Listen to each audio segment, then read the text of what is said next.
Hey everybody, how's it going? Welcome back to Copper Jacket TV. So we talk here a lot about natural rights. These are the rights that were given to us prior to the Constitution by God. The Constitution just simply protects those rights from government intrusion. Well, what would happen if we didn't have the Bill of Rights, if we didn't have our Second Amendment? Well, it would be just like Canada, where Prime Minister Justin Trudeau has decided that they are going to have a national freeze on handguns, and now starting August 19, they are going to be completely banning the importation of handguns. What does that mean for Canada? Well, it's not that good. Why? Because Canada does not produce handguns. There is nowhere in Canada that produces handguns, so this means there will be absolutely nothing left but what's grandfathered in. Well, it doesn't stop there, so let's talk a little bit more about it.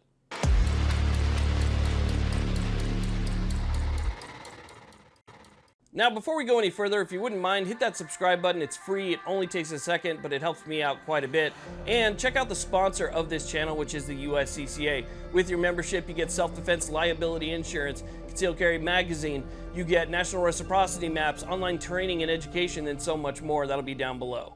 So without a Second Amendment to protect their rights in Canada, it's been pretty bad for a while now, but a majority of the gun control that we've seen in Canada has happened under Justin Trudeau. Now, this has a direct effect on the United States because before you had a pretty significant armed population in Canada, and Canada is sort of a buffer between us and certain countries. So having their population disarmed does have global effects and effects on the US. Now, there is a national freeze that's going to be taking place in Canada, which means that Canadian residents will no longer be able to buy, sell, or even transfer handguns in that country. So what happens when something like that comes out? Of course, there's this huge rush to try and buy everything that you possibly can. And that's what people started doing in Canada. They saw that there was going to be this freeze. You weren't going to be able to acquire anything new. Once you had it, you couldn't even transfer it or sell it anyway. But people wanted to get something before that national freeze took place. So there was this huge rush to try and get something if you didn't own anything yet.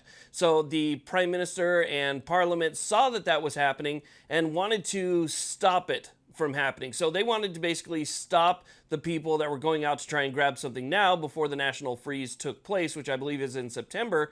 And so what they did is they banned the importation of handguns starting August 19th so that it would essentially end that rush. So I decided to read some blogs, posts, and comments that are directly from Canadians to get a better understanding of exactly what they're thinking about this.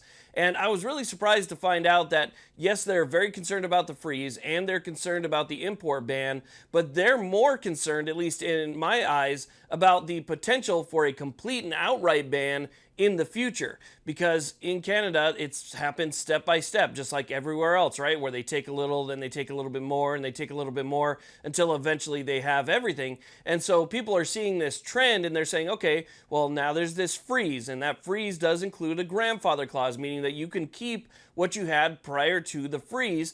You couldn't sell it or transfer it or anything like that, but you could keep it with this grandfather clause. But now you have the import ban, and Canada doesn't make any, so eventually through attrition, handguns are just going to disappear altogether in Canada.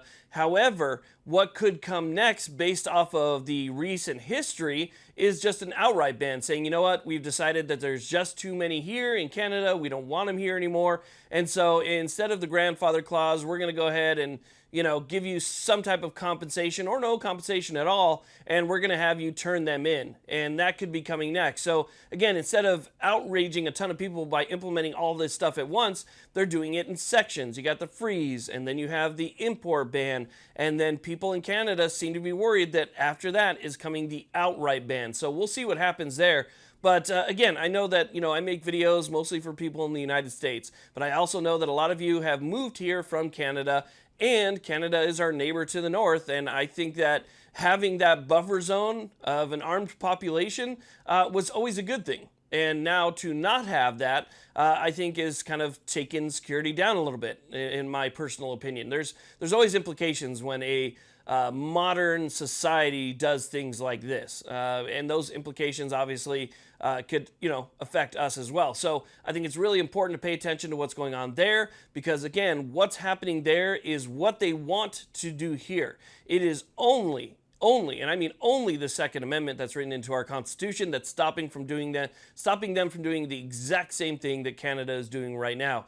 And expect to see a lot of that if the courts get packed, or they somehow manage to change the filibuster, pack the courts, and change everything that they want. We could see that stuff regardless of the Second Amendment. So it's really interesting to see what's going on up there. I know a lot of Canadians personally myself that are good people, and it's sad to see it happen to them. So hopefully there'll be some change, and maybe there'll be a brighter future. But until now, it's just all kind of looking downhill. So we'll see what happens. But I want to thank you all very much for watching. I really do appreciate it. Please like, subscribe. You guys have a great day.